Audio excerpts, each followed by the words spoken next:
Donc voilà, je me suis dit, ok, il me faut des compétences, il faut que j'apprenne un truc rare et qui a de la valeur. C'est cool d'être prof de fac, mais c'est pas rare. Tout le monde veut le faire, donc c'est pas la bonne stratégie. T'es pas sûr d'avoir un poste, quoi. Moi, je vais pas me retrouver pareil à 35-40 ans à se dire, bon, bah en fait, j'ai rien. Et du coup, en plus, t'es même pas en plus bankable sur le marché du travail, quoi. Ouais, non, c'est clair. Et il dit, c'est pour ça que les réseaux sociaux sont assez addictifs, parce que t'as la queue, donc t'as le signal, c'est mon téléphone, une notification. L'action, c'est je check les réseaux sociaux, et la récompense, elle arrive tout de suite, c'est le petit shot de dopamine que t'as en truc. Et là, t'as une boucle où la récompense arrive immédiatement au moment où tu fais l'action. Un autre truc aussi, c'est que je pense que ton positionnement est aussi ultra important en tant que freelance et tu vas pas jouer de la même manière si t'es junior ou si t'as 5 ou 10 ans d'expérience. Du coup, je m'explique, c'est que en gros, si t'es junior, il y a moyen que tu puisses trouver des missions même si t'es pas béton. Pourquoi? Parce que la majorité des employeurs des juniors, c'est les ESN. D'un autre côté, il y a des trucs qui peuvent avoir de la valeur sur le marché du travail, mais qui sont pas rares. Par exemple, la data science, c'est en train de devenir un peu comme ça. Avant, c'était rare, maintenant, c'est plus rare du tout. Et donc, dans ces cas-là, ok, ça a de la valeur, mais comme c'est pas rare et qu'il y a plein d'autres personnes qui sont prêtes à le faire, du coup, t'es pas forcément bien payé. Il dit, il faut les deux. Il faut quelque chose de rare et qui a de la valeur.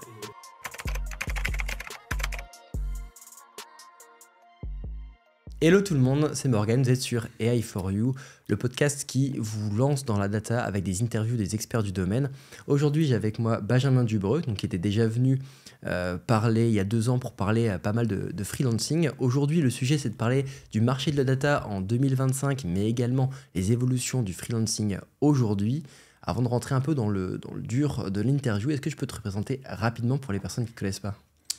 Oui, alors moi c'est Benjamin, donc je suis j'ai fait des missions de data scientist et de data engineer depuis maintenant, c'était quoi, 2010, ça fait 7 ans, ça va faire 7 ans que j'ai trouvé ma première mission. Donc voilà, j'ai travaillé pour pas mal de clients grands comptes, des startups, des scale-up. J'ai travaillé en CDI, j'ai travaillé en ESN, j'ai travaillé en freelance, j'ai travaillé pour des... Bon voilà, j'ai pas mal...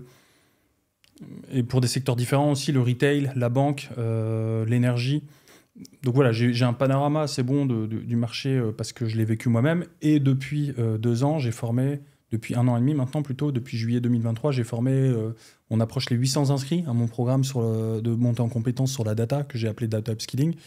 Donc voilà, c'est mon parcours en quelques lignes. On va sans doute en reparler, mais pour me présenter rapidement, c'est ça. Ok, de toute façon, là, l'idée, c'est de se dire, voilà... Qu'est-ce qui t'a plu dans la data? Parce qu'à la base, tu viens pas de la data. C'est quoi que tu t'es dit, tiens, ça, c'est la data, j'ai envie de travailler dedans? Ouais, en fait, je me suis pas dit, tiens, c'est la data, j'ai envie de travailler dedans. Ce qui s'est passé, c'est que moi, à la base, je voulais être prof de fac. Pourquoi je voulais être prof de fac? Parce que je me disais, être prof de fac, c'est cool. Parce qu'en fait, j'avais vécu 1 an aux États-Unis. Là-bas, j'ai donné des cours de français dans une fac. Et je me dis, trop bien, c'est cool comme job, j'aime bien être prof. Et donc, je vais rentrer en France et je vais passer une thèse. Comme ça, je pourrais être prof de fac. Et à la base, moi, j'ai un diplôme de Sciences Po. Donc, je me suis dit, je vais passer une thèse de Sciences Po. Là-dessus, ayant vécu 1 an aux États-Unis, j'avais un peu une culture US. Et notamment, je savais qui était Cal Newport. Aujourd'hui, ça s'est vachement démocratisé en France avec son bouquin Deep Work. Ouais. Mais à l'époque, le bouquin de Deep Work, il venait de sortir. Il n'existait pas en français.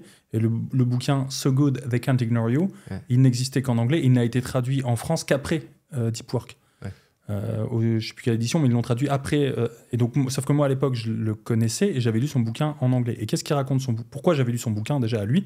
Parce qu'en fait, c'est un prof d'université. Et il a un track record énorme en matière de capacité à sortir des papiers de recherche rapidement pour monter dans ta carrière de prof d'université.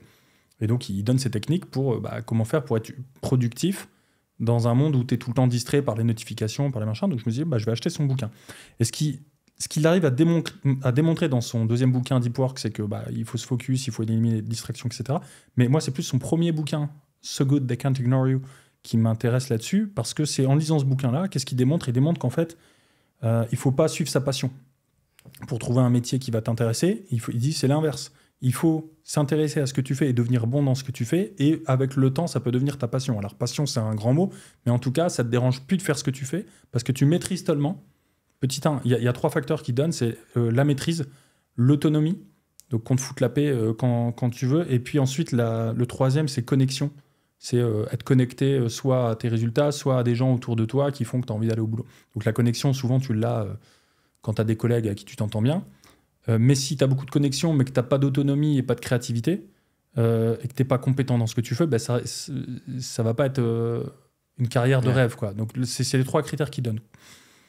Et ce qu'il dit, c'est tu peux tout à fait t'épanouir dans une carrière beaucoup de personnes appelleraient un bullshit job, et tu peux tout à fait aussi être très triste en suivant ta passion. Et il prend l'exemple de gens qui sont partis dans des monastères zen, monastères zen à l'étranger, et ils sont arrivés là-bas, ils ont mais c'est ça mon rêve. Et puis le mec il se m'a chialé et finalement il rentre aux États-Unis et il devient banquier, tu vois. Et donc ça c'est l'épitome un peu de l'histoire, mais il donne plein d'exemples, statistiques, etc. pour montrer que la passion c'est vraiment surcoté. À partir du moment où tu t'arranges pour devenir bon dans ce que tu fais, tu finiras par apprécier de le faire. Donc à partir de là, qu'est-ce que t'en déduis ? T'en déduis que t'es pas obligé de choisir un métier en fonction d'une passion préexistante. Parce qu'en fait, la réalité, c'est qu'il y a plein de gens qui n'ont pas une passion préexistante pour leur métier. Et quand tu demandes aux gens, c'est quoi ta passion ? Ils vont te répondre, le foot, la danse, le machin, mais tu vois, ça ne fait pas gagner de l'argent. Donc voilà, j'ai lu ça, je me suis dit, ok, intéressant. Et moi, de mon côté, à l'université, j'étais en train de me rendre compte, j'ai fait une réunion qui s'appelait la reconversion professionnelle après la thèse. Et il n'y avait que des mecs qui ont l'âge que j'ai aujourd'hui, 35 ans. Enfin, j'exagère un peu, ils avaient entre 30 et 35. Ils avaient fini leur thèse, ils avaient fait un postdoc, donc tu as fait ta thèse, tu as fait ton postdoc, ils avaient écrit 1 ou 2 articles, et ils savaient pas quelle sauce ils allaient te manger, ils étaient en postdoc, ils étaient payés 1006, quand la fac veut bien les payer, parce que la fac, elle paye pas toujours ses chargés de télé, ou en tout cas pas toujours en temps et en heure. Donc voilà, situation catastrophique, et moi je vois ces gars-là à cette réunion, je me dis, non, ça peut pas être ma vie, c'est pas possible que je vais pas me retrouver à 30 ans, à pas savoir si je peux acheter une maison, et à pas savoir dans quelle université je vais me retrouver, parce que du coup, en fait, il y avait tellement de doctorants, par rapport au nombre de postes de maître de conf, que tu as 40 doctorants pour un poste de maître de conf. Et du coup, c'est tellement la compétition pour avoir le poste que tu es obligé de lécher des bottes et puis de graisser la patte et d'être gentil, etc. Et en fait, c'est que de la politique, du coup. Donc, du coup, et ça correspond pas du tout à ma nature. Mais en plus, 35 ans, t'es généreux, quoi. Parce que moi, quand j'ai fait ma thèse, j'étais avec des gens qui étaient en labo, qui avaient une cinquantaine d'années, et ils n'avaient jamais eu de CDI de leur vie. Wow. Ils avaient juste enchaîné les CDD, et puis du coup ils allaient où c'était possible, quoi. Donc ça veut dire qu'ils étaient allés à un moment donné, ils étaient partis je sais pas, en Italie, après ils étaient partis machin, ils revenaient à Lille parce qu'il y avait un CDD qui était là, quoi. Voilà, c'est ça. Donc et pas parce que au Québec aussi, et du coup c'était un peu en mode ta famille te suit là où tu trouves tes CDD en recherche, quoi. Donc du coup c'est ça, moi j'ai un peu le même truc que toi, je voulais devenir chef d'avoir un maître de conf, quoi. Et en fait déjà il faut que tu partes à l'étranger, ça veut dire que tu sacrifies en fait une partie de ta vie de famille, ta vie sociale pour partir à l'étranger parce que tu es obligé, et tu as une petite checklist de tout ça à faire pour arriver jusqu'au bout. Et si tu le fais, et même si tu le fais, t'es pas sûr d'avoir un poste. Moi, je vais pas me retrouver pareil à 35-40 ans à se dire en fait, j'ai rien.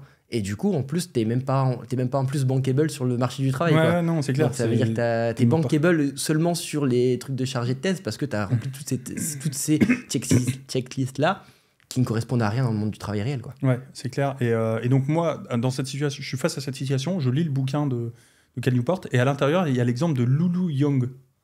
C'est une femme, en fait, il apprend un exemple dans son bouquin, il dit, elle, en fait, à force d'être tellement bonne dans ce qu'elle fait, et d'avoir tellement de compétences, elle est tellement demandée par les recruteurs que, en fait, elle peut dire non quand elle veut. Si elle a envie de passer une après-midi avec sa nièce pour aller à la mer quand il y a du soleil, elle appelle, elle dit, je serai pas cet après-midi, et puis elle prend son truc. Et je me suis dit, en fait, il a raison. Quand tu fais quelque chose de rare et qui a de la valeur sur le marché du travail, il faut les deux, parce que rare, jongler avec 5 balles, c'est rare. Mais la valeur sur le marché du travail, c'est pas clair, tu vois. D'un autre côté, il y a des trucs qui peuvent avoir de la valeur sur le marché du travail, mais qui sont pas rares. Par exemple, la data science, c'est en train de devenir un peu comme ça. Avant, c'était rare, maintenant, c'est plus rare du tout. Et donc, dans ces cas-là, ok, ça a de la valeur, mais comme c'est pas rare et qu'il y a plein d'autres personnes qui sont prêtes à le faire, du coup, t'es pas forcément bien payé. Il dit il faut les deux. Il faut quelque chose de rare et qui a de la valeur. Et Lulu Young, c'est l'exemple de comme elle est rare, parce qu'il y a que elle qui maîtrise le scope dans son entreprise et tout, les employeurs ils peuvent pas se passer d'elle. Et ce qu'elle fait, c'est important pour les employeurs. En fait, du coup, elle gère son emploi du temps comme elle veut. Et j'ai fait, vas-y, c'est ça que je veux faire. Et en fait, c'est marrant parce que cette fille-là, il y a quelques semaines, je me suis dit, est-ce que je peux la retrouver sur LinkedIn ? Et je tape et tout, et je vois Lulu Young, je me dis, il y a peut-être une chance, mais il n'y a même pas de photo ni rien. Puis de toute façon, dans le livre, tu sais pas à quoi elle ressemble, tu vois. Et je fais, je vais lui envoyer un message parce que le CV, il y a un peu de correspondre et tout. Et elle a répondu, et c'est elle. Et j'ai fait, ouais, et tout. J'ai lu le bouquin de Cal Newport, donc en anglais, tu vois, on discute. Et maintenant, elle a fait le chemin inverse. C'est-à-dire, moi, j'étais prof et je suis devenu tech en me disant, je suis son modèle à elle. Et elle, depuis, elle en est revenue, et maintenant, elle est prof. Elle enseigne l'anglais à des réfugiés aux États-Unis. Stylé. Et donc, tu vois, c'était trop marrant. Donc voilà, je me suis dit, ok, il me faut des compétences, il faut que j'apprenne un truc rare et qui a de la valeur. C'est cool d'être prof de fac, mais c'est pas rare. Tout le monde veut le faire, donc c'est pas la bonne stratégie. qu'est-ce que je peux faire? Et là, j'ai regardé, il y avait cybersécu, il y avait machin, et il y avait data science. À l'époque, c'était rare. Et je me suis dit, ben ouais, ça, au vu du descriptif de ce qui est donné, je pense que je peux le faire. Parce qu'il faut maîtriser les chiffres, il ne faut pas se faire avoir par une différence entre une corrélation et une causation. Il faut avoir un peu une culture générale des chiffres que j'avais déjà. Les stats, j'en avais déjà fait à Sciences Po. Par contre, en prog, je connaissais rien, donc il fallait que j'apprenne Python from scratch. Mais voilà, du coup, j'ai fait tout ça. Et du coup, je me suis reconverti. Et du coup, c'est-à-dire que tu t'es reconverti. Enfin, t'as fait quoi pour te reconvertir? Parce qu'il y a pas mal de gens qui se reconvertissent, mais c'est un peu... Enfin, il y a des gens qui suivent un peu des notebooks des MOOC sur Internet. Il y a des gens qui vont repasser des certifications, des masters, des licences, etc. Toi, c'est quoi le chemin que tu as suivi? En fait, c'était un chemin complètement bordélique parce que je disais tout et n'importe quoi sur Internet et il y a plein de trucs qui disent de la merde. Et les 8 algorithmes à connaître pour devenir data scientist, tu vois, sur KD Nuggets, sur des trucs comme ça, Medium. Et donc moi, j'ai lu et je pensais que tout était vrai. Donc je me suis dit, bon, bah, il faut que je sois une bête en maths. Donc vas-y, j'ai fait 7 mois de mathématiques. Il n'y a absolument pas besoin d'en faire autant. Tu sais, moi, puis en plus, quand je me lance dans un truc, j'aime bien le faire à fond. Donc je me retrouvais à faire des calculs de différentiel et d'intégrale sur les cours du MIT-X. J'ai fait le cours d'algèbre linéaire de Gill Strang en version Honors Course, parce qu'évidemment, faire la version standard, bah non, pourquoi pas faire la Honors, tu vois. Donc je fais la Honors. J'ai même trouvé une faute dans le truc. Il y avait un chargé de TD qui avait fait une erreur dans un PDF. Donc j'étais en contact avec Gill Strang. J'ai envoyé un email, il m'a répondu. Donc j'ai fait tout ça, mais c'était trop. Il n'y a pas besoin d'en faire autant, en fait. Les calculs de dérivée d'intégrale, c'est bien de comprendre ce que c'est qu'une dérivée pour comprendre le fonctionnement d'un réseau de neurones, mais déjà, les réseaux de neurones, c'est niche à l'intérieur de la data science. Donc, aller prendre une aire sur la courbe et la faire pivoter autour de l'axe des abscisses pour avoir le volume d'un donut de révolution, ça ne sert à rien. On ne va pas se mentir. Et même l'algèbre linéaire, conceptuellement, c'est bien, mais ça t'aide à comprendre l'équation normale pour la régression linéaire, mais au-delà de ça... Ouais, il y a des gens dans mon cursus d'ingénieur qui ne savaient pas faire une intégrale parce qu'ils venaient des UT ou des choses comme ça. Ouais. Aujourd'hui, ils font dans la data et ils sont dans des entreprises et ils ont jamais... Ça n'a pas impacté leur carrière, quoi. Ouais, c'est ça. Sauf que moi, à l'époque, je regardais Internet, c'était écrit qu'il fallait connaître les maths, tout ça, donc je fais, bon, bah ok, je vais apprendre les maths.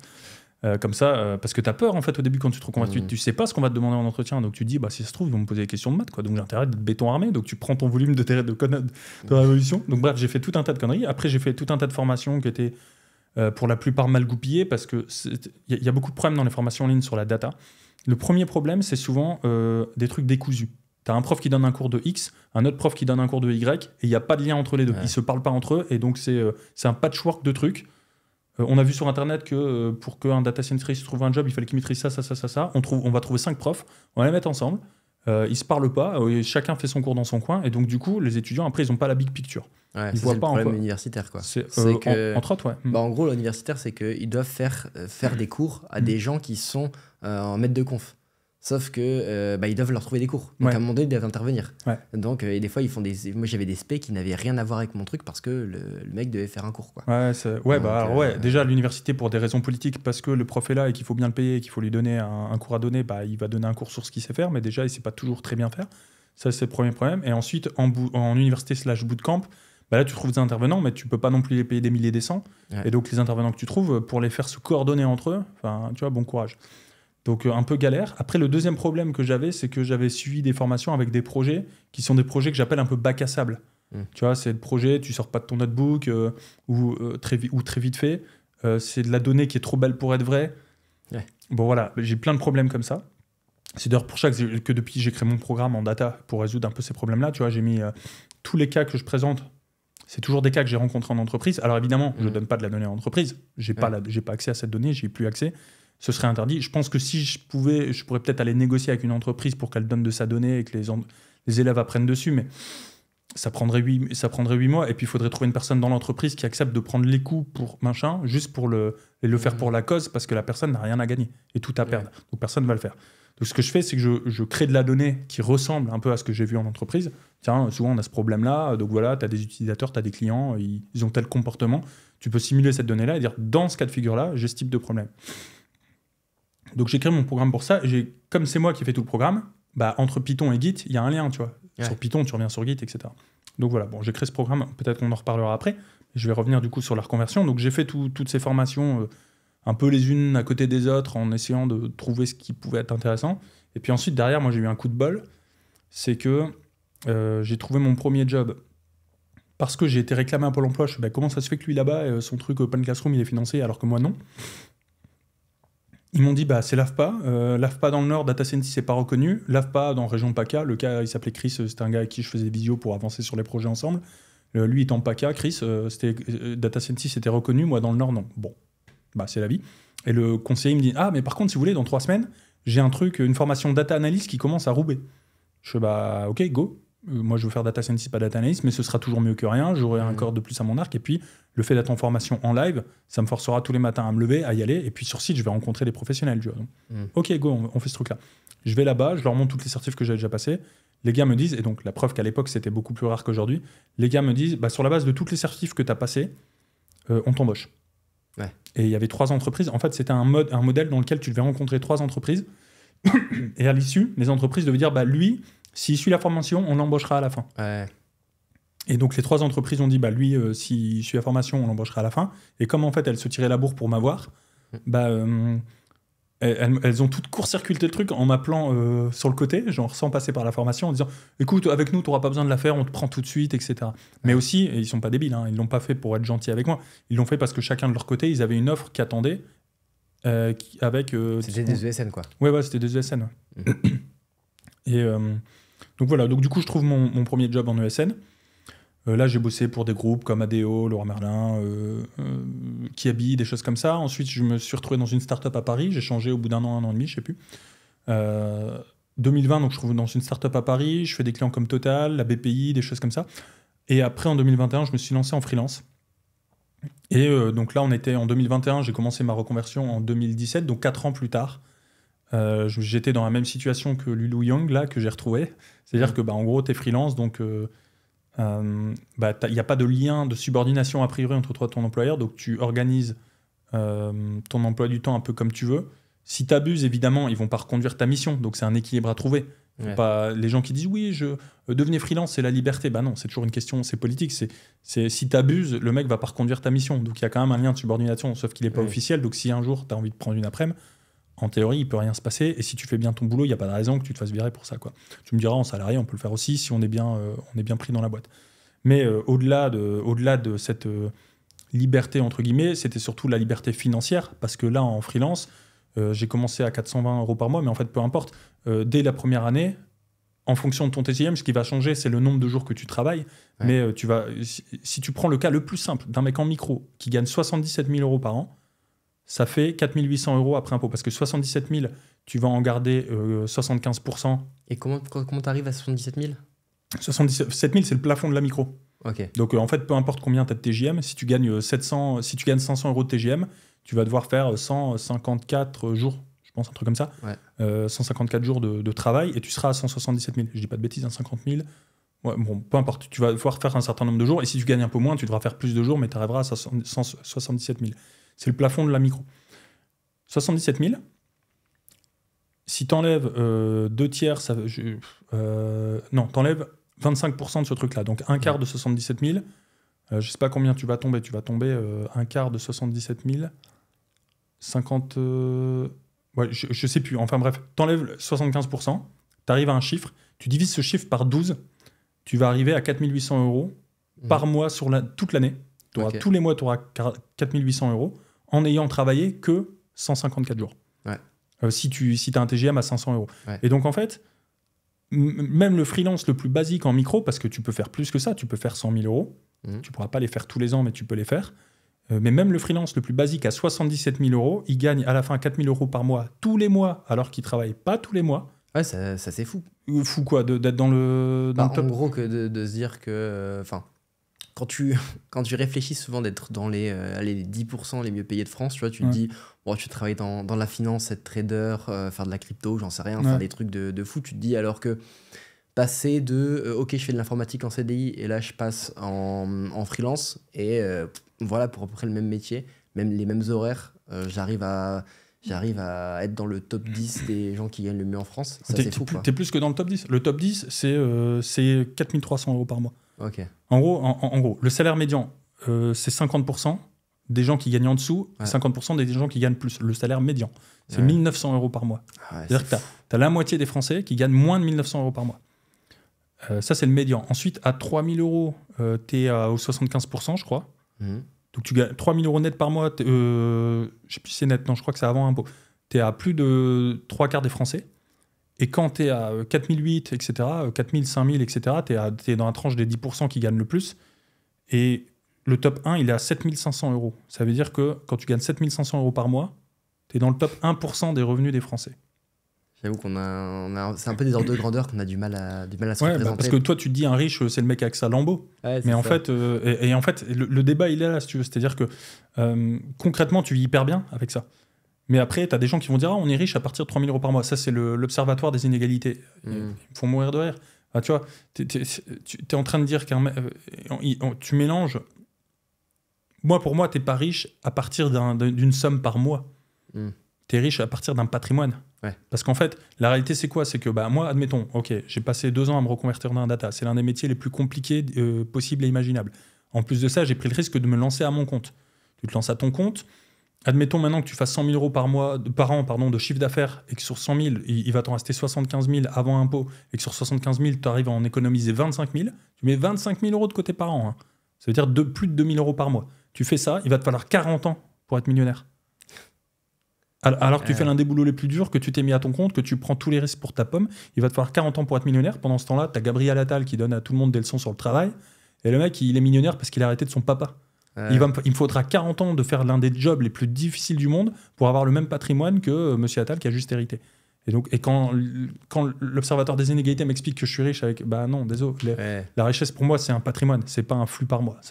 Surtout que toi, tes 4 000, 3 000 euros par mois, du jour au lendemain, tu ne peux ne plus les avoir. Complètement. Donc en fait, c'est pas stable. Alors que ton patrimoine, quoi qu'il se passe, voilà, la plupart du temps, quoi qu'il se passe, c'est pas forcément toujours liquide, mais tu l'as et ça te rapporte de l'argent, quoi. Ouais, c'est ça. Puis il te les rapporte, limite les 4 000 euros par mois. Alors que toi, tu dois les construire tout seul. Et donc, en 10 ans, je pense que c'est une énorme erreur stratégique. C'est des mecs de gauche, l'Observatoire des inégalités. Donc ils essaient de faire un truc un peu pour éveiller les consciences sur le sujet. Mais je pense que tu fais une énorme erreur en allant dire à des ingénieurs parisiens qui ont tout juste leur pauvre T2 à 1 500 euros par mois, en allant dire vous êtes dans le même groupe que les riches. Parce que du coup, ils disent ah bon, je suis dans le même groupe de riches? Ah bah il faut que je vote avec les riches alors pour avoir moins d'impôts. Bon bref, donc voilà. Mais malgré tout, on va pas se plaindre quand même. T'es quand même bien rémunéré, t'es beaucoup mieux rémunéré que l'immense majorité des Français. Donc ouais, ça reste intéressant. Mais faut quand même bosser, quoi. Et du coup, pourquoi tu penses qu'il n'y a pas plus de tech qui se lancent en tant que freelance si finalement c'est si fou? Moi, je pense essentiellement que c'est la peur. Pas forcément la peur, parce que là, il y a 2 choses. Il y a la peur et l'anxiété. La peur, c'est il y a un mec qui est en face de moi avec un couteau. Là, ton système, il se met en alerte et tu vois, t'as peur. C'est immédiatement. L'anxiété, c'est plus insidieux. Il n'y a pas de danger immédiat, mais il y a quelque part, de manière lancinante, un truc, tu sais qu'il pourrait se passer quelque chose. T'es pas serein, tu vois.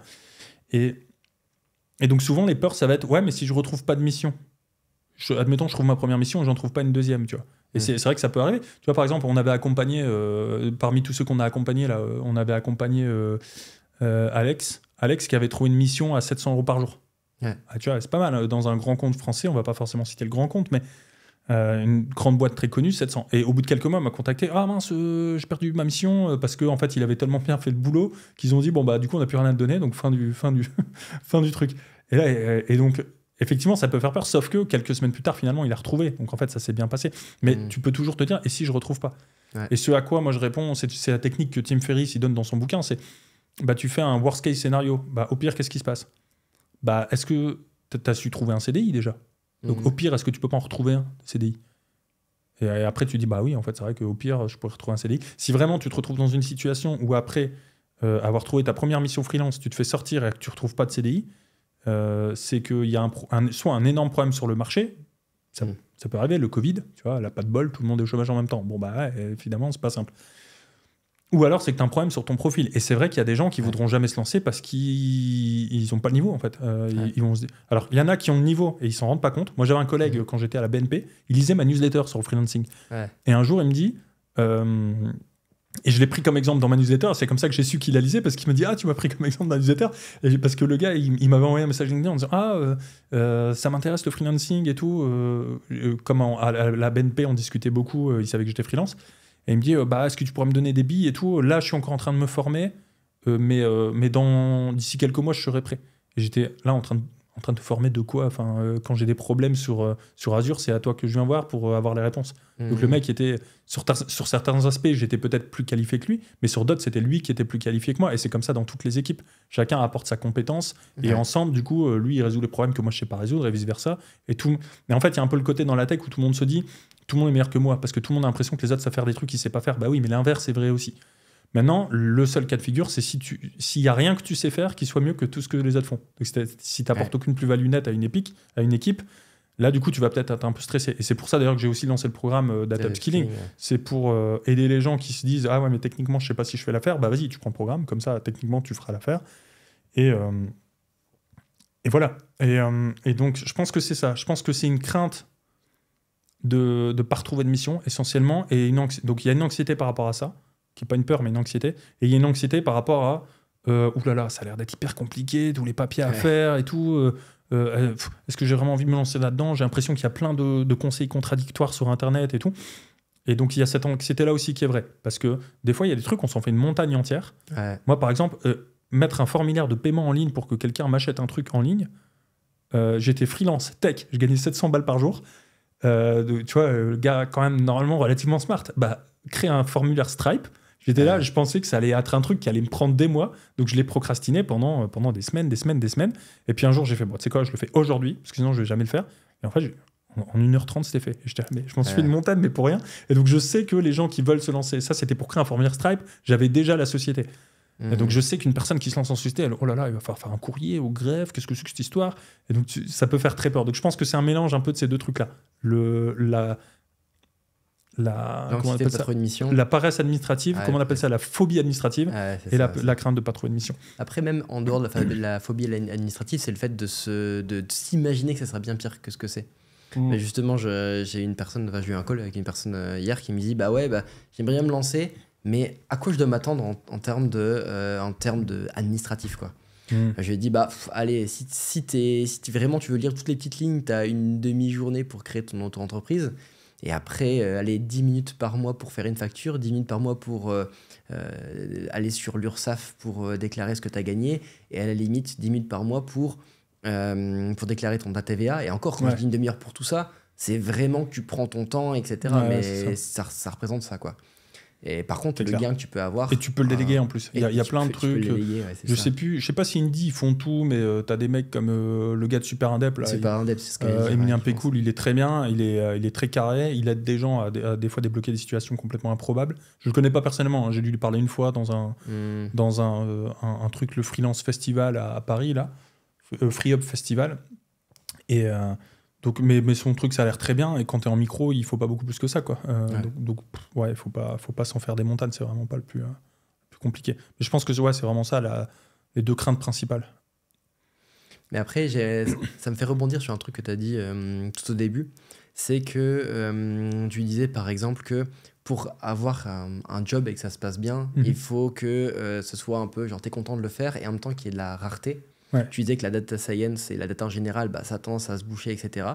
Mais en fait, quand tu parles aux apporteurs d'affaires, dans même la data science, c'est un peu des sous-domaines, tu vois. Et par exemple, ce que je remarque, c'est que un sous-domaine qui est vachement demandé, c'est un peu les genres de data que ce soit data scientist, data engineer, etc., qui ont un point de vue un peu business sur le truc et qui ne sont pas là juste pour faire de la tech. Et ça, c'est un sous-domaine qui est assez rare finalement, et qui est pas mal demandé. Et je pense, là, c'était sur quoi j'ai discuté, c'était pas mal dans le freelance. Mais je suis persuadé qu'en CDI, c'est un truc qui manque également. Tu vois, ce truc-là, t'en penses quoi de ça? En fait, je sais, le seul problème que j'ai, c'est que je sais pas si c'est vraiment une spécialité. Non, je pense que c'est un sous-domaine en mode, ils veulent cette compétence-là, plus ce type de compétence-là. Et la plupart du temps... tu veux dire que c'est pas une spécialité, mais une compétence que les gens n'ont pas. Mais ça, je pense que c'est un gros problème de la data science, mais j'en parlais dans un post il y a pas longtemps. Quand tu relis l'article de DJ Patil et Davenport, l'article qui dit data scientist, métier le plus sexy du 21e siècle, le fameux article de 2012. Quand tu relis leur article, un data scientist, c'est pas un mec qui code des trucs dans des notebooks. Hein. Quand tu relis leur article, data scientist, d'ailleurs, ils prennent un exemple d'un mec chez LinkedIn qui s'est dit, tiens, comment est-ce qu'on peut faire là, les gens viennent, mais ils restent pas. En fait, LinkedIn à l'époque, et la métaphore qu'ils prennent dans l'article, c'est les gens arrivent, ils se retrouvent comme s'ils étaient dans une soirée où ils connaissent personne. Donc, ils prennent un petit verre, ils s'en vont et ils reviennent jamais. C'était ça LinkedIn à l'époque. Il dit, il y a un problème là. Et en fait, c'est un data scientist qui s'est dit, il avait toute l'attitude dans l'entreprise pour faire joujou avec des jeux de données et pour pousser des trucs en prod de son côté pour faire des tests. T'imagines le niveau d'autonomie du mec. Tiens, data scientist, vas-y, tu vas pouvoir pousser. Il avait un endroit sur la page de LinkedIn où il pouvait pousser un truc et puis ça apparaissait sur le site. Enfin, tu vois. C'est fou, et donc, mais parce que les gens savaient qu'il allait pas faire n'importe quoi. Et donc, il s'est dit quoi? Il s'est dit, tiens, je vais tester. Comme les gens connaissent personne, ils reviennent pas. Je vais tester un algorithme pour aider les gens à retrouver les gens qu'ils connaissent. People you may know. Et c'est eux qui ont inventé ça. Après, ça a été repris par Facebook, etc. C'est, tiens, je te mets tout de suite une liste de personnes que tu pourrais connaître. Et donc, un data scientist, c'est, OK, déjà, c'est quoi le problème du business? Le problème du business, c'est que les gens viennent, ils repartent pas. Ils viennent, ils restent pas. Ça, il faut le déceler avec la data. Tu vois. Et donc, c'est un gars, il se pointe, il pose des questions sur pourquoi le business marche pas. Il teste des trucs pour voir si il peut résoudre le problème avec la data. Tu vois, le gars, il part du business, quoi. Hein. Il part pas de tiens, je vais coder un truc. Le code, c'est un moyen au service d'une fin. Et sauf que, comment tu fais pour former un data scientist aux questions business? C'est pas facile. Donc là, ce qui s'est passé, c'est qu'avec le temps, l'aspect business s'est dilué. Il y a plein de formations qui sont sorties de terre et les formations, elles ont surtout focalisé sur le code parce que le code, tu peux traquer. Tu peux voir si un gars code à peu près bien ou pas. Alors que traquer les compétences business de quelqu'un, c'est plus de... Il faut être un peu smart, mais c'est difficile à mesurer et c'est difficile à transmettre et à enseigner. Et donc oui, je pense que quand tu as un peu de business savvy, comme disent les Anglais, forcément, tu es plus valuable dans tes compétences. De toute façon, dans son bouquin Newport, là, So Good They Can't Ignore You, il y a un chapitre, c'est Passion requires marketing. La passion requiert le marketing. Donc, tu dois être bon au marketing, tu dois savoir te marketer. Et tu vois... Donc, c'est un peu... le business, c'est pas tout à fait du marketing, mais tu peux pas juste faire du code, quoi. C'est ça. Donc, ouais, moi, je suis d'accord. C'est sûr que si tu te formes en business, après, la question, c'est comment tu transmets la culture de business. Ça, c'est pas facile à tacler comme sujet, je pense. Non, c'est pas facile. Après, d'expérience, un peu, genre les gens que je vois qui sont en freelance, c'est qu'à un moment donné, ils se sont intéressés plus facilement au business parce qu'ils sont devenus freelance. Ils se disent, ah ouais, ok, d'accord, alors combien je peux me vendre? Combien ça va me rapporter? C'est quoi le prix d'un ingénieur? En fait, ça, on se pose jamais la question en CDI, mais c'est quoi mon prix par an, etc. Combien je coûte à l'entreprise? Et là, c'est la question, tu te dis, et combien je rapporte? Et à ce moment-là, du coup, tu rentres dans le côté business et du coup, dans les projets, tu as plus ce truc-là business et puis tu comprends un peu mieux ces sujets-là. Et je pense que souvent, les gens, après quelques années en freelance, ils ont au moins ce truc-là business qui est un peu plus développé parce que malgré eux, ça s'est un peu plus développé, tu vois. Ouais, c'est vrai, c'est clair. Et ça, typiquement, quand on faisait les meet-up, ils existent toujours, mais moi, j'ai moins le temps d'y aller. On avait invité une équipe, je crois que c'était Decat, qui avait parlé, ils avaient présenté un algorithme, et à la fin, il y a quelqu'un qui pose la question, c'était moi, ok, c'est super votre truc de recommandation que vous avez fait dans les emails, là, mais ça rapporte combien à votre boîte? Et le gars ne savait pas répondre. Et je suis les gars, c'est dur, quoi, parce que il faut le savoir, en fait, si tu rapportes de l'argent à ta boîte ou pas. Je pense que... Et en plus, on a de la chance, c'est un domaine où, a priori, tu peux le calculer. Alors que, par exemple, si tu fais de la cybersécu, le meilleur cas de figure qui puisse se produire, c'est qu'il ne s'est rien passé. Et du coup, comment tu mesures ça? C'est grâce à toi ou tu as juste eu du bol et il ne s'est rien passé dans tous les cas? Tu vois, c'est difficile à dire. Alors qu'en data science, notamment, data engineering, c'est un peu plus difficile, mais il y a quand même des trucs que tu peux mesurer sur ton impact business, les économies que tu fais faire, notamment. Mais en data science, souvent, surtout quand tu es au plus proche de la vente, tu peux mesurer entre l'email original qu'on était censé envoyer et le nouveau qu'on a envoyé grâce à mes recommandations. Est-ce que le nouveau a généré plus de clics et plus de ventes, tu vois. Et donc, c'est dommage d'avoir fait tout le travail de reco, de produit. Et parce qu'en plus, ils se posent les bonnes questions. Ils sont là, oui, mais en fait, ça sert à rien de recommander le produit qui a le plus de chances d'être vendu, parce que le produit qui a le plus de chances d'être vendu, les gens l'auraient acheté dans tous les cas. Donc, tu vois, ils se posent des questions assez smart, tu vois. Et derrière, ils se disent pas, tiens, combien on a rapporté à l'entreprise, quoi, tu vois. Je fais, c'est dommage. Mais je pense que, ouais, effectivement, tu as raison. Plus les gens se mettent à créer leur boîte et se mettre en freelance et tout, plus ils ont cet aspect-là aussi des choses. Et ça améliore ton CV. Et en plus, comme ça améliore ton CV, tu vas être plus bankable sur le marché. Donc, tu vas pouvoir augmenter ton TJM, gagner davantage. Et donc, et voilà. Donc, encore une fois, tu ne seras jamais riche au sens de... Tu ne seras jamais riche comme Gabriel Attal, mais tu vas quand même très bien gagner ta vie. Ok. Mais ça paraît quand même assez compliqué de se dire, enfin, faut faire tout ça juste pour gagner autant. Est-ce que je trouve c'est quand même assez compliqué, non? Tout ça, en fait, le truc, c'est que de toute façon, tu vas devoir gagner de l'argent à un moment ou à un autre pour vivre. Et il y a plusieurs écoles. Soit tu dis, je le gagne au fur et à mesure des 40 prochaines années, soit j'essaie d'en gagner un maximum tout de suite pour être tranquille plus tard. Moi, je suis plus de cette team-là. Pourquoi ? Parce que, pour deux raisons. Déjà, parce que tu sais pas tu sais pas combien de temps ça va durer, cette histoire.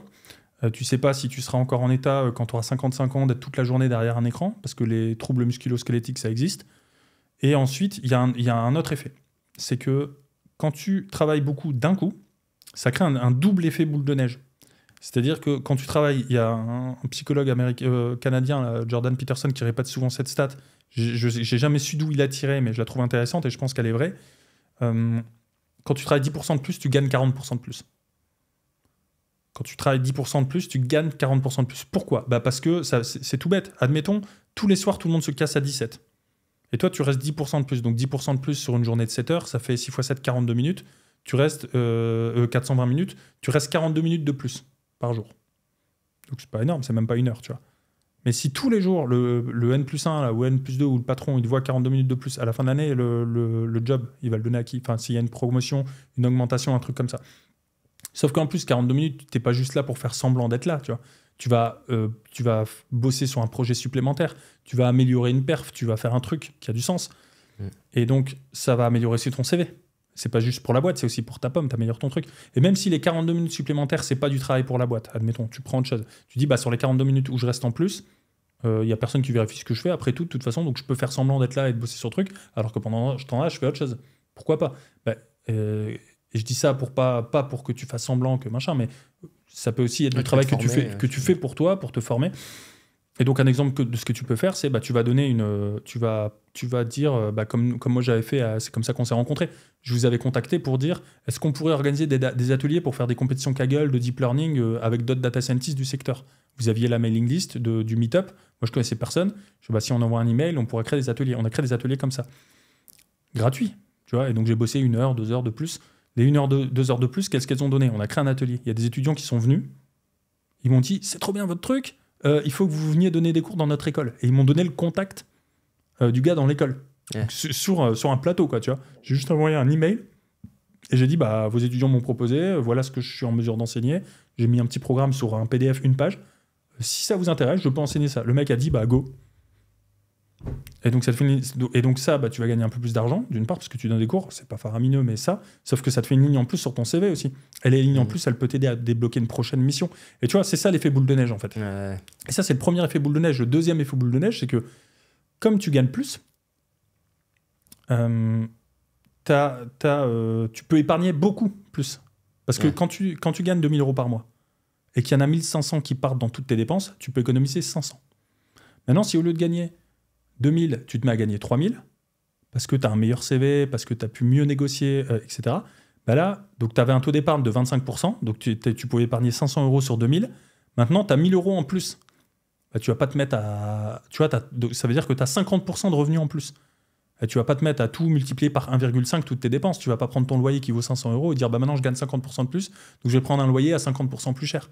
Et avant, je prenais 5 saucisses, maintenant, je vais prendre 50% de saucisses en plus, et d'un seul coup, tes dépenses, elles font 50% en plus. Non, en fait, ce qui se passe, c'est que ton taux d'épargne, avant, tu pouvais épargner que 500, maintenant, potentiellement, tu pourrais épargner 1500. Tu vas pas épargner 1500, tu vas quand même augmenter un peu ton niveau de revenu, mais la jauge va se situer entre les deux.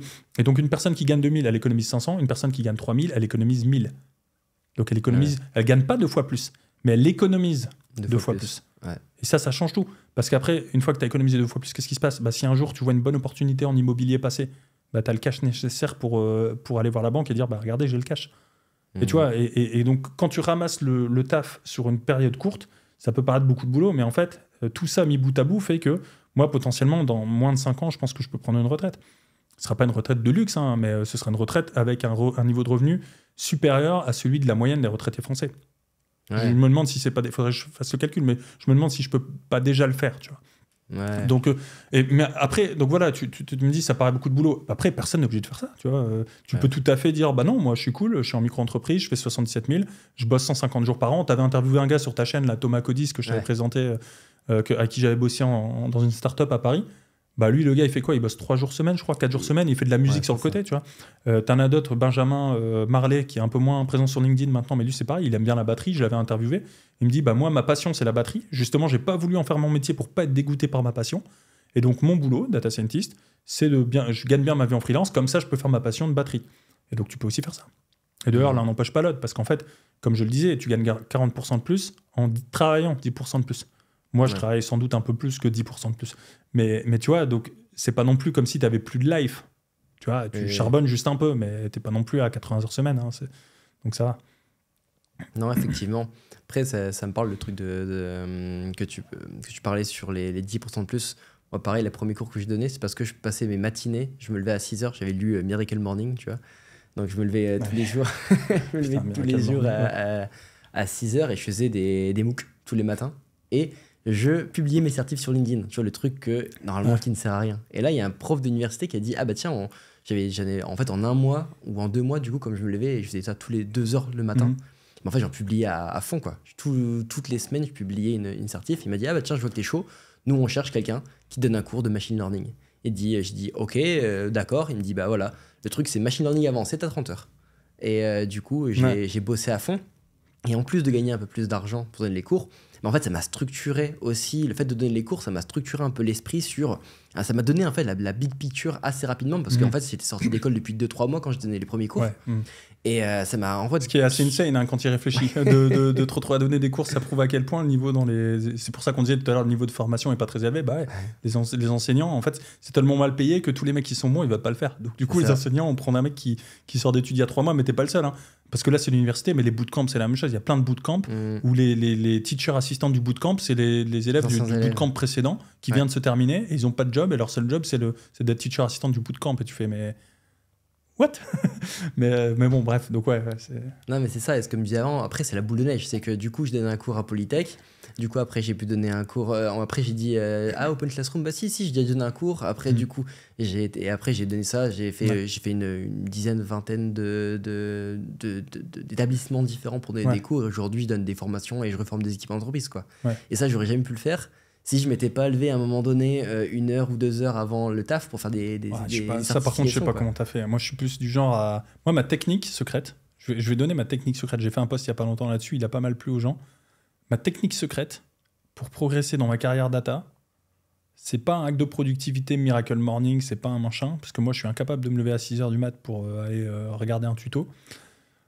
Mon truc, c'est tous les samedis matins, je me levais, j'allais au café en bas de chez moi, le Mamat à Riour. À l'époque, ça s'appelait le Réveil, et avant ça s'appelait encore le Pain Quotidien.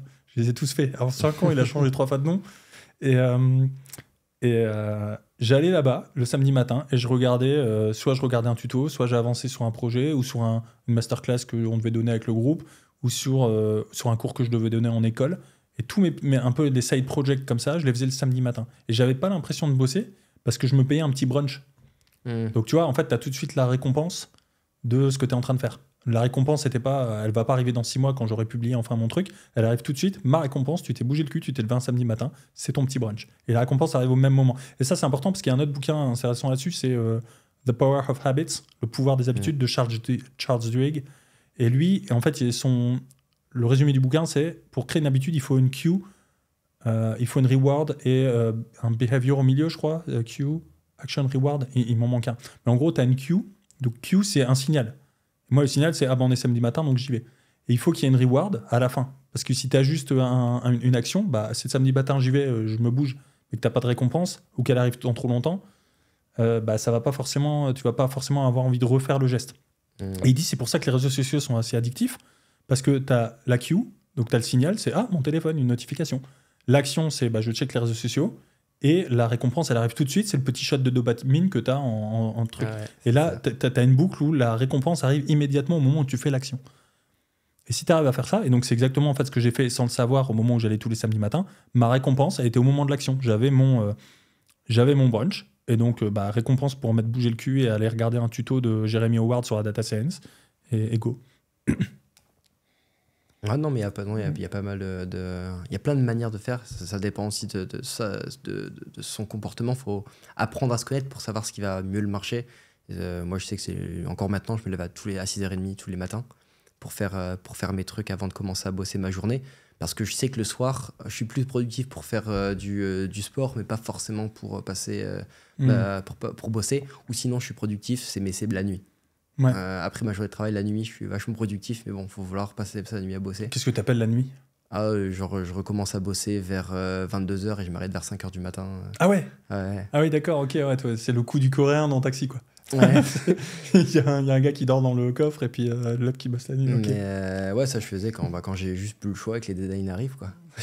Ouais. Mais bon, voilà, je ne recommande pas forcément à faire ça, mais je pense qu'il faut se connaître pour savoir où on est productif. Ouais, non, moi, la nuit, et j'ai fait une fois pour finir mon mémoire de fin d'études parce qu'il n'y avait pas le choix et que j'avais procrastiné pendant 6 mois.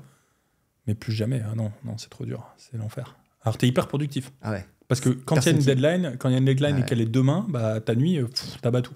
Et c'est pas bon. Non, mais après, il y a aussi le truc, c'est que la nuit, il n'y a personne qui t'emmerde. Il y a personne qui t'emmerde. C'est ça, moi, j'aime bien, tu commences à bosser et en fait, tu te rends compte que toute l'après-midi, tu as procrastiné, tu n'arrivais pas, etc. Mais là, tu as abattu l'équivalent de 2-3 jours de travail en 4 heures, quoi. Ouais, c'est ça. Donc, il y a ça aussi, quoi. Et donc là, on parle un peu de trucs de productivité. Mais toi, là, par exemple, imaginons, je regarde la vidéo, je suis en CDI, quoi, j'ai envie de me lancer en freelance. C'est quoi tes recommandations autres que productivité? C'est quoi les actions qu'ils peuvent mettre en place pour pouvoir se lancer, quoi? Il y a plein de choses. Déjà, le premier point, c'est qu'il faut être bon techniquement. Parce que sinon, en fait, c'est pas tant que les gens sont pas méchants. Déjà, il faut le rappeler. Il n'y a personne qui va te traiter parce que tu n'as pas le niveau technique, etc. Ils vont juste dire, bah, on a trouvé quelqu'un de meilleur que vous en entretien, et ils vont pas être méchants. Et puis, si un jour, en entreprise, on s'aperçoit que tu es un peu faible techniquement sur un truc, si à côté de ça, tu es sympa et que sur le reste du truc, tu fais le taf, on va te laisser progresser tranquillement. Évidemment, sauf si ton TGM, il est de 2000 balles, là, et que tu coûtes aussi cher. Mais, donc, de manière générale, le cas de figure où, ah non, toi, t'es nul, tu te dégages, je l'ai vu que 2 fois. Une fois, et encore, le gars, c'est un consultant USN qui a été placé dans une boîte. Il a fait 11 requêtes SQL en 6 mois. Il y en avait 5 qui n'étaient pas valides. Mais en fait, il était monitoré par personne. Donc, il a fallu qu'un mec de mon équipe se rende compte que ce gars-là faisait des requêtes, mais on ne savait pas ce que c'était. Donc, il a été mettre le nez dedans. Et il a dit, bah, c'est quoi ce délire, tu vois. Donc, lui, il s'est fait sortir parce que sur 11 requêtes SQL produites en 6 mois, il y en avait 5 qui n'étaient pas bonnes. Mais bon... moi, je pense que c'est pas entièrement sa faute. Il aurait dû être davantage encadré, parce que c'était un junior ESN qui était laissé dans la nature dans l'entreprise. Mais c'est vraiment le cas de figure drastique, quoi. Et le deuxième, c'était un truc complètement con. Le gars, il passe ses entretiens techniques en Python. Il est pris, il rejoint la Data Factory. Là-dessus, ses nouveaux collègues lui disent « Ah bah tiens, est-ce que tu peux bouger le truc là » et tout. Et en fait, le gars était derrière lui en lui disant « Bah vas-y, fais ça ». Je sais plus, parce qu'ils étaient en train de résoudre un problème ensemble. Il dit « Fais ça ». Et en fait, c'est un truc en bash, qui est un truc où tu l'invites de commande sur le terminal Linux. Et en fait, le gars maîtrisait pas le bash. Et il s'est fait sortir. Il avait réussi les entretiens techniques. Et là, ils ont dit au chef, ah bah non, là, franchement, il part de trop loin. Si on doit lui expliquer bash, on va pas y arriver. Donc, c'était son premier ou son deuxième jour, je crois, un truc comme ça. Et du coup, il s'est fait sortir. Et tu dis, putain, c'est con, quoi. Et c'est pour ça d'ailleurs que j'ai mis Bash dans mon... Parce qu'en fait, c'est hyper important pour savoir communiquer. Alors, pas forcément pour tous les développeurs. Là, je parle pour ceux qui font de la data. Je pense que, en fait, Bash, c'est plus important pour les développeurs que ceux qui font de la data. Mais je pense que la plupart des développeurs, normalement... Data Engineer et MLOps, tout ça, là, ils ont plus besoin. Ouais, besoin. Data Scientist aussi. Data Analyst peut-être moins. Mais encore, tu serais surpris. Hein. Il y a plein de trucs. Moi, Data Analyst, je pensais que la plupart, ils n'avaient pas besoin de Git. En fait, si, de plus en plus. Et bon, bah, Git, si tu es sur Windows, ce sera Git Bash. Ouais. Tu vois, ou alors à moins d'utiliser des trucs comme GitKraken et tout, ça peut arriver aussi, mais bon. Donc ouais, il faut être fond. Et ça, c'est les deux seuls cas où j'ai vu des gens se faire sortir pour incompétence entre guillemets technique. Et moi aussi, je me suis fait sortir une fois, mais c'est parce que à l'époque, je maîtrise toujours pas Scala. D'ailleurs, je l'ai jamais appris. Mais en fait, j'avais jamais dit que je maîtrisais Scala. J'ai demandé au gars, est-ce qu'il faut que j'apprenne Scala? Il m'a dit non. Et au bout de 3 mois, les priorités de la boîte ont changé. Et ils avaient besoin de quelqu'un qui maîtrisait Scala. Donc ils ont pris un autre freelance et moi, fin de mission. Bon. Mais c'est pas parce que j'étais nul, c'est juste que c'était dès le début, on savait que je maîtrisais pas ce cas-là, quoi. Mais sinon, tout ça pour dire que, mais à part ces cas-là, c'est extrêmement rare que tu vas te faire défoncer. Par contre, donc c'est pas par peur de se faire défoncer qu'il faut être bon techniquement. C'est juste qu'en fait, si t'es pas bon techniquement, tu vas pas avoir l'audace de candidater. Tu vas procrastiner en fait. Parce que tu vas tellement avoir peur du goulet de l'étranglement, enfin de l'épée de Damoclès de l'entretien technique, que ça va t'empêcher de faire le geste de postuler. Parce que tu vas anticiper la crainte de « oh là là, je vais passer un entretien, je vais passer pour un nul, etc. » Donc, il faut vraiment charbonner techniquement. C'est pour ça que j'ai focalisé mon programme data là sur énormément de SQL, avec énormément de use cases, énormément de cas concrets. Et j'ai des témoignages, en veux-tu, en voilà, de gens qui ont réussi les entretiens techniques en passant en SQL, qui ont trouvé des missions de freelance, etc. Parce que j'ai vraiment bétonné, c'est la partie la plus solide. Parce que tu peux juste pas être en data et te planter sur une question en window function, c'est trop con, quoi, tu vois. Tu t'es emmerdé à apprendre tous les algorithmes de machine learning et tout, et tu te plantes parce que window function SQL, c'est trop dommage. Donc du coup, j'ai bétonné là-dessus. Et deuxième point, j'ai bétonné en Python. Et là, c'est plus la partie, généralement, les gens en Python, ça va encore, des petits tests techniques sur les listes et les trucs comme ça, ils vont les passer. Par contre, ils n'ont pas de flexibilité sur, tiens, vas-y, crée-moi une petite app. Tu vas créer une petite API qui va générer de la donnée. Ensuite, tu vas venir requêter cette API, enregistrer la donnée, la stocker sur une base de données avec par exemple DocDB ou un truc comme ça. Puis ensuite, tu vas l'exposer avec un dashboard, pourquoi pas avec Streamlit. Voilà, donc tu as tout le flux de la donnée, tu crées de la donnée, tu la récupères, tu la stockes, tu la transformes et tu l'exposes. Vas-y, je te regarde. Et là, ça se met à bégayer en check. Si tu n'as pas tout ça dans ton arsenal, il faut continuer de monter en compétences parce que c'est en train de devenir absolument indispensable. Et donc là, il y a deux écoles. Il y a celui, tu lui dis tout ça, il dit « Ok, je vais faire ça dans telle heure avec tel outil, machin, etc. » Et puis il y a celui qui dit « Oh là, par où je commence ?» Et si la question que tu te poses, c'est « Par où je commence ?» il faut continuer à se former, techniquement. Ensuite, une fois que tu es béton techniquement, là, ça va être la prospection. Et la prospection, il faut y passer du temps. Il y a plusieurs canaux. Il y a les plateformes. Mais les plateformes, en fait, c'est un peu surcoté. Donc c'est important d'y être parce que, en fait, par exemple, quand tu es sur Malte, il y a des recruteurs qui peuvent te retrouver et ensuite te contacter via Malte. Et il y en a aussi un peu fourbes qui te contactent sur LinkedIn directement sans passer par Malte. Mais du coup, ils te trouvent sur Malte. Donc c'est pour ça que c'est important d'y être. Maintenant, Malte, en fait, je pense que c'est pas un pourcentage si énorme que ça du marché total. Je pense qu'en fait, l'immense majorité du marché total, il est en sous-main avec les ESN. Et donc, il faut arrêter de cracher sur les ESN. Moi, j'ai jamais craché sur les ESN, j'ai toujours craché sur les... Enfin, cracher, c'est un grand mot, mais j'ai toujours eu beaucoup de dédain pour les commerciaux qui essaient de pousser à mort et de gratter une marge pas possible de 40% sur les TJM, etc. Mais quand j'entends des juniors qui me disent « Ouais, moi, je veux bypasser les ESN parce qu'elles prennent 15% juste pour une mise en relation, c'est complètement honteux. » Oui, mais en fait, ils prennent 15% sur ta mise en relation avec toi parce que le client a été vendu. Mais avant de vendre ton profil au client, ils ont dû faire je sais pas combien de rendez-vous qui ont débouché sur rien pour savoir tiens comment ça se passe l'entreprise en ce moment, vous avez des besoins, vous avez des trucs, et en fait ils ont fait tout le travail de prospection en amont, et sur tout ce travail une fois de temps en temps ils placent un consultant, donc en fait le consultant il paye pour tous les autres qui n'ont pas été placés, et donc c'est normal en fait, et 15% c'est honnête. Maintenant c'est sûr que si les mecs prennent 30 à chaque fois ils vont avoir une mauvaise image, mais en fait je pense que l'immense majorité du marché c'est ça. Et parce que c'est en fait une bonne chose, parce que du coup chacun est spécialisé. Tu as le commercial qui est spécialisé dans je vais appeler tous les recruteurs de la région pour savoir s'ils vont bien faire un petit resto, etc. Ils font tout ce boulot là de manière à ce que toi tu n'aies pas à le faire quand tu es en mission. Donc c'est normal de les rémunérer pour ça. Et donc je pense que il faut se mettre bien avec des ESN. En vrai, si tu veux régulièrement avoir des missions qui tombent. Et je pense qu'il y a un gros 80-20 là-dessus. Je pense que tu n'as pas besoin d'en connaître 50. Si tu es en bon terme avec 3-4 apporteurs d'affaires qui vont bien dans ton secteur et dans ta région, ce sera généralement largement suffisant pour avoir 80% des offres qui tombent dans ton coin. Donc je pense que voilà. Moi, je vois ça, l'idée, c'est que tu as de la prospection passive et de la prospection active. En fait, moi, les plateformes, je vois ça comme une prospection passive. En gros, il faut y être au cas où, ça va peut-être arriver, mais tu as fait le travail une fois et tu n'as plus à le faire. Et après, tu as la prospection active où là, il va falloir aller parler aux apporteurs d'affaires, mais également... comme tu dis, c'est se mettre bien avec eux. Parfois, s'ils ont besoin d'une personne, recommander des personnes pour eux, essayer de leur donner des contacts, etc. Pourquoi ? Parce que déjà, quand ils doivent pousser des gens, du coup, si tu les as aidés à un moment donné, en fait, le retour d'ascenseur, il arrive assez rapidement. Et quand tu parlais de pousser la marge, peut-être qu'ils se diront, sur lui, j'ai peut-être moins de pousser la marge parce qu'il peut m'apporter d'autres choses. Donc, j'ai pas envie de me mettre mal avec lui. Et j'ai peut-être même envie de lui faire plaisir parce qu'il m'a aidé sur d'autres choses. Donc, rien que ça peut jouer. Et effectivement, comme tu le disais, en fait, sur une zone comme par exemple Lille, Lyon, etc., c'est pas Paris, il y a des offres, mais il n'y a pas non plus 36 000 offres. Donc, en fait, si tu as 5 apporteurs d'affaires, c'est sûr que l'offre, elle va passer chez eux. Chez au moins l'un d'entre eux, ouais. Donc, tu l'auras, quoi. Des fois, quand il y a une offre qui sort, à un moment donné, tu te fais appeler par 5 ou 6 apporteurs d'affaires différents qui veulent te pousser à la même offre, quoi. Et ça arrive. Donc, c'est vrai que tu n'as pas besoin d'être chez tous les apporteurs d'affaires.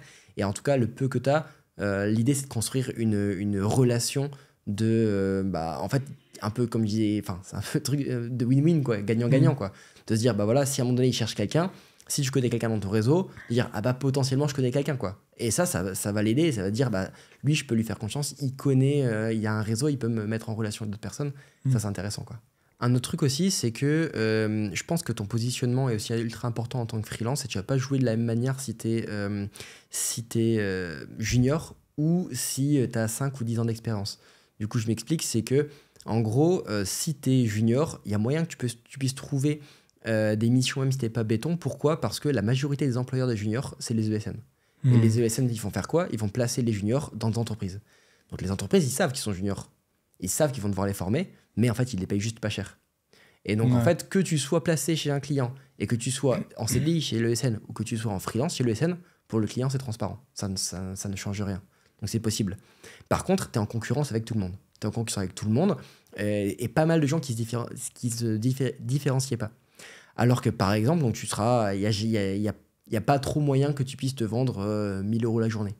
Par contre, quand tu es entre 5 ans et 10 ans d'expérience, tu as toujours des gens qui ne se sont pas différenciés et qui sont toujours à 500 € la journée. Et à côté de ça, tu as des gens qui sont à 1 000 € la journée. Pourquoi ? Parce que tu as des gens, ils sont experts sur un domaine. Ils sont experts sur un domaine, ils maîtrisent le truc, ils ont poncé le truc et ils arrivent, ils savent qu'ils vont arriver, ils vont résoudre ce problème-là. Donc souvent, entre moi, ce que je dis, si à un moment donné, vous voulez vous démarquer un peu des autres profils, en tant que freelance, même en tant que CDI, c'est penser soit un domaine, genre par exemple le retail ou l'industrie, c'est ce que j'allais te demander, qu'est-ce que tu as comme domaine en gros, c'est un secteur métier, tu veux dire ? Soit il y a un secteur, en fait, il y a plusieurs choses. Soit il y a un secteur métier, ou penser en disant, genre par exemple, moi, quand je recrutais, quand je postulais, et ben, par exemple, j'avais remarqué que la plupart des entreprises qui me répondent, c'est dans le retail. Pourquoi ? Parce que j'ai fait ADO, parce que j'ai fait Decathlon, parce que j'ai fait Leroy Merlin. Et en fait, à un moment donné, je me suis posé la question. En fait, là, les entreprises qui me répondaient, c'était Carrefour, c'était Pernod Ricard, c'était L'Oréal. À un moment donné, je me suis dit, en fait, la prochaine mission, je la prends dans un retail, il y a une vie où si je me positionne dans le retail, et ben je peux après être bien au-dessus de tous les autres candidats quand je postule dans le retail, parce que j'ai fait que des grands groupes dans le retail. Ouais, bien sûr. Après, par exemple, L'Oréal, j'ai pas été pris. Pourquoi ? Parce que j'ai 6 ans d'expérience, j'avais fait 6 mois une mission dans les LLM. Il y a une personne qui avait 3 ans d'expérience, mais qui avait fait 1 an et demi dans les LLM. Donc, des fois, il y a spécialisé dans un secteur, mais aussi spécialisé sur une techno. Si, par exemple, on fait que des LLM, et ben, à un moment donné, même si on n'a que 3 ans d'expérience, on peut passer devant des gens qui ont 6 ans ou 7 ans d'expérience, parce qu'on est plus spécifique dans ces technos. Donc voilà, je lui dis, trouver un truc, soit un cloud, soit un secteur, soit l'industrie, etc., soit une techno, en disant, maintenant, je vais devenir à fond, mais sur les séries temporelles, ou le pricing. Et du coup, je sais que s'il y a un sujet pricing, il n'y a pas 1000 sujets pricing, mais sur les sujets pricing, c'est moi qu'on va recruter. Ouais, c'est moi. Et après, alors c'est intéressant parce qu'en fait, il y a deux manières de procéder. Si tu veux un peu scaler, c'est pas le bon mot parce qu'en fait, quand tu es freelance, l'échelle des revenus, elle est logarithmique. C'est-à-dire que tu vas monter de 500, très rapidement de 400 à 500, encore assez rapidement de 500 à 600, puis après 600, 700, ça devient dur, 700, 800, et puis après, ça devient plat, tu vois. Autour de 1000, c'est compliqué. Après 1000, c'est très dur. Et donc, en fait... Donc c'est pour ça que je parle pas de scaler ses revenus parce que c'est pas le bon terme, parce que c'est pas linéaire et c'est encore moins exponentiel. Pour moi, c'est logarithmique. Par contre, tu en arrives à un moment aussi où, moi, la stratégie que j'ai préféré faire par rapport à ça, c'est diversifier plutôt que de devenir un ultra spécialiste, ultra niché d'un truc. Parce que je voyais bien que, mais bon, ça va me prendre 5 ans de me spécialiser en time series. Et je serai spécialiste et on va me payer 1000 balles par jour. Mais en fait, est-ce que j'ai pas meilleur compte de faire un truc en plus qui va me rapporter beaucoup plus que 1000 balles par jour. Enfin, que le différentiel de TGM que j'aurai. Parce que moi, j'ai déjà eu des TGM à 770, 800. Donc, entre 800...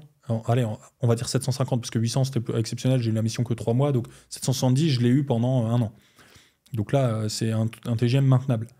Donc, on va dire 750 pour faire fourchette basse et faciliter le calcul. Admettons qu'il me faille 4 ans pour devenir expert time series et être à 1000 € de TGM. Et il faut se lever tôt pour la trouver, la mission à 1000. c'est 250 € de plus par jour. Sauf que c'est 250 € sur lesquels il y a cotisation sociale et derrière, il y a l'impôt sur le revenu où tu es déjà dans la tranche maximale. Tu es déjà à 45. Donc en fait, c'est pas 250 de plus que tu prends par jour. C'est une fois que tu as enlevé l'URSSAF et je sais plus quoi d'autre, enfin l'impôt sur le revenu, tu perds les 2 tiers de ce truc-là. Donc en fait, il te reste, je sais pas, à 80 € en fait. 8 fois 3, 24, ouais, c'est à peu près ça. 80 € par jour supplémentaire travaillé pour les 5 ans que tu as passé. Et donc moi, je pense que passer un certain seuil, la suite logique pour les freelance tech qui sont au max des paliers de revenus, c'est plutôt de se dire, ok, je vais peut-être embrayer sur un peu d'immobilier, parce qu'en fait, généralement, les freelance tech sont des gens assez sobres, dans le sens, tu vois, on n'est pas là en train de s'acheter des Ferrari, quoi, tu vois. Souvent, on est là, tu vois, il n'y a personne qui a sa Rolex, tu roules encore en trottinette électrique. Freelance tech, moi, là, j'ai plus de trottinette électrique, mais il y a encore... Enfin, j'ai toujours pas de bagnole, en tout cas, j'ai plus de trottinette, mais j'ai pas de bagnole, tu vois. J'en connais plein, ils sont à 600 balles par jour, ils sont en trottinette électrique. Ah oui, je suis arrivé en vélo, quoi. Ah, voilà. Et ça dépense rien. Et donc, quand tu dépenses rien et que tu as du capital comme ça, je pense que le next best move, c'est de faire soit de l'investissement, ce que toi, tu fais très bien. Ouais. Ce sera peut-être le sujet d'un autre épisode, mais bon, voilà, avec des retours assez phénoménaux. Soit, moi, j'ai fait de l'IMO. Et ça, l'immobilier, ce qui est bien, c'est que même si tu te plantes, en fait, ça reste quand même généralement rentable. C'est juste que tu vas devoir sortir un peu d'argent de ta poche. Là où, si tu fais vraiment bien ton truc, tu as 0 à sortir. Moi, j'ai acheté un bien immobilier pour 400 000 €. Bah, le truc, il va se rembourser. Il se rembourse à 100%. Il y a un peu plus qui est généré. Et derrière, par contre, il arrive que faut quand même payer une box, etc. Donc, en fait, tout compris, en fonction des années et de est-ce que le Airbnb va bien marcher, pas marcher, il y a des années où je devrais peut-être sortir un petit peu de ma poche et d'autres années où, là, en 2024, j'ai rien eu à sortir de ma poche et ça rembourse tout. Ça rembourse l'agence, ça rembourse le prêt, ça rembourse tout. Et donc, tu as un truc qui se rembourse. Bah, tu vois, là, ça, sur le long terme, c'est plus efficace que de se casser le cul à devenir, je pense, expert time series. Tu vois. Et donc, je pense que la strat pour les freelances avancés, je sais pas pourquoi on parle de ça, mais ça m'a évoqué ça, tu vois. Pour les freelances qui sont aux alentours des 700 € par jour, je pense que la strat suivante, c'est soit de faire de l'investissement, soit faire de l'investissement IMO, soit après tu peux devenir... alors peut-être que la manière de conjuguer un peu ça, parce qu'après tu peux aussi avoir une activité en ligne, ça je le conseille pas, parce que c'est... moi je l'ai fait, donc je pourrais dire que je le conseille, mais c'est... comment on appelle ça ? C'est pas normalement distribué. Ouais. C'est une loi de Pareto impossible, c'est-à-dire que pour 100 personnes qui se lancent sur LinkedIn, il y en a une qui réussit, tu vois. Donc je vais pas dire aux gens, lancez-vous sur LinkedIn. Je pourrais, s'il y en a qui veulent le faire, je peux peut-être l'accompagner, mais ce sera 10 personnes, tu vois. Je vais pas faire une formation de masse en disant à tout le monde, lancez-vous sur LinkedIn, parce qu'il y en a qui font ça, mais quand tu suis le détail, il y en a quelques-uns qui réussissent, ils mettent en avant, regardez, lui, je l'ai accompagné, il a fait 3000 likes, bah, et tous les autres sont où tu vois, t'en as accompagné 200, non, des personnes, pourquoi il y a que 10 exemples ? Parce qu'en fait, et c'est normal, c'est pas leur faute à ces formateurs, c'est que autant dans la tech, la majorité des gens peuvent avoir un TGM aux alentours de 500, très peu auront un TGM à 1000, très peu auront un TGM à 200, voire personne. Autant dans la formation en ligne, tu as 10 personnes qui gagnent tout et tous les autres qui perdent. Donc je ne conseille pas à des gens de le faire. Par contre, tu peux tout à fait créer une petite newsletter sur ta thématique de spécialité, les time series. On prenait cet exemple-là, mais il y en a d'autres. Et cette newsletter, bah, s'il y a 1000, 2000, 3000 abonnés, une newsletter de niche, tu peux vendre le sponsoring de ta newsletter. Et ça se fait très bien. Et ça rentre dans la stratégie de spécialisation que tu rentrais. Ouais. Donc en fait, tu peux quand même faire de la création de contenu sans espérer devenir forcément mass market, parce que je veux pas décourager les gens de le faire. Si vous le faites et que ça marche, il n'y a rien qui paiera plus que ça. Mais si vous le faites et que ça marche pas, vous perdez du temps pour rien. Donc c'est un calcul à faire, c'est un sacrifice. Mais en tout cas, un truc intermédiaire à faire entre ces deux trucs-là, c'est peut-être le coût de la newsletter. Donc ta newsletter, tu as investissement financier, tu as investissement immobilier. Il y a plein de trucs que tu peux faire après pour diversifier ton activité. Diversifier. Il y a aussi les formations présentielles, quoi. Oui, les formations présentielles, ça c'est parce que moi je me fais chier à vendre des trucs en ligne, mais en fait présentiel, c'est pas mal. Ah ouais, non, une fois que tu es rentré dans ce marché-là, c'est après il y a aussi tous les trucs des conférences, intervenir dans des conférences, ça, c'est payé pas mal. Enfin, en gros, l'idée c'est tu peux créer ta voix, en fait. C'est ça qui est fun en fait dans le freelancing, et c'est ça qui est cool. On en revient à Cal Newport du début, c'est que après tu es créatif, tu es autonome.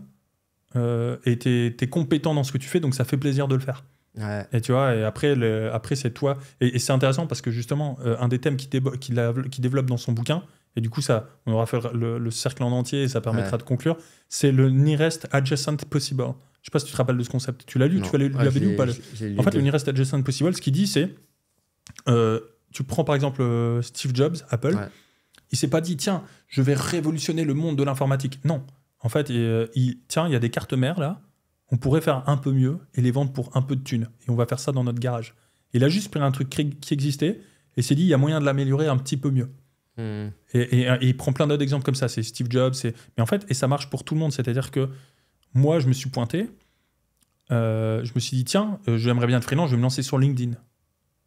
Tu vois, et après, j'ai commencé à parler de freelancing sur LinkedIn. J'ai donné mes chiffres, 20 000 abonnés. Mais je ne savais pas que ça allait faire ça. Je ne me suis pas lancé sur LinkedIn avec un grand plan de rentrer dans le top 200 des créateurs francophones. Tu vois. C'est arrivé parce que la next step logique pour moi, c'était de se lancer sur LinkedIn. Et en fait, je ne savais pas à l'époque, mais faire de la création de contenu sur LinkedIn, ce n'est pas forcément la bonne strat pour trouver des missions. Non. Parce que les recruteurs, ils sont sur Sales Navigator et ils ne lisent pas les posts des gens. Donc, ce n'est pas forcément la meilleure strat. Mais ne le sachant pas, je me suis lancé comme ça. Ensuite, une fois que j'étais sur LinkedIn, je parle à des gens, ils me disent tous, je veux me lancer en freelance. Ah bah ok, si tu veux, je peux t'aider. Et ensuite, je vois que tous ces gens qui veulent se lancer en freelance, il y en a plein, ils n'ont pas le niveau en technique. Nearest Adjacent Possible, c'est je peux vous faire un petit truc pour vous. Data upskilling, je demande aux gens, est-ce que ça vous intéresse ? À la base, j'ai fait juste une page de vente. Si ça vous intéresse, s'il y a 30 personnes qui achètent, je lance le truc à la fin du mois. 100 personnes qui ont acheté en un mois. 30 000 euros de chiffre d'affaires sur le lancement. Allez, il y avait juste une page de vente. Et donc voilà, Nearest Adjacent Possible. Et donc là, on disait à l'instant, quand tu es freelance à la fin, Nearest Adjacent Possible, j'ai du cash, qu'est-ce que je peux en faire ? Je peux l'investir ou faire de l'IMO. J'ai Nearest Adjacent Possible, j'ai envie de devenir expert time series parce que ou expert retail parce que ma carrière, elle a déjà pris cette orientation-là. Next step, c'est peut-être écrire un mini bouquin sur la data science dans le retail. Ouais. Ou un mini tuto, ou une newsletter, ou un truc comme ça. Ou intervenir dans la conférence. Ouais, et en fait, je dis le bouquin parce qu'en fait, souvent, le fait d'avoir un bouquin, ça permet d'être invité aux conférences. C'est un peu le trick qu'ils ont, tu vois. Parce qu'après, le présentateur, il te présente comme Monsieur Dubreux, Monsieur Gautreau, auteur du livre, machin, et donc ça crédibilise la raison pour laquelle tu es sur l'estrade et les autres doivent t'écouter. Donc, et donc voilà, je pense que c'est ça qui est cool. Et en fait, c'est ça qu'il développe dans son bouquin, c'est une fois que tu es devenu vraiment bon dans un truc, c'est toi qui crée le Nearest Adjacent Possible et après tu peux t'éclater, tu vois. Et donc ça c'est vraiment bien. Donc voilà, si vous êtes à un moment de votre épopée dans la tech, vous êtes encore un peu débutant et vous dites il y a plein de trucs possibles et tout, d'abord charbonnez sur vos fondamentaux, devenez vraiment bon en tech et puis après en fonction de vos missions, il y a tout un arbre des possibles qui va s'ouvrir et ça va vraiment être cool. Donc là, je pense que la boucle est bouclée. On est revenu au point de départ. Si vous voulez vous lancer en freelance et que vous avez envie d'avoir un peu plus d'informations, n'hésitez pas à regarder cette interview où on discute également avec Benjamin et avec Jean-Baptiste Braun sur le freelancing également et sur comment négocier des TJM à 900 € et plus.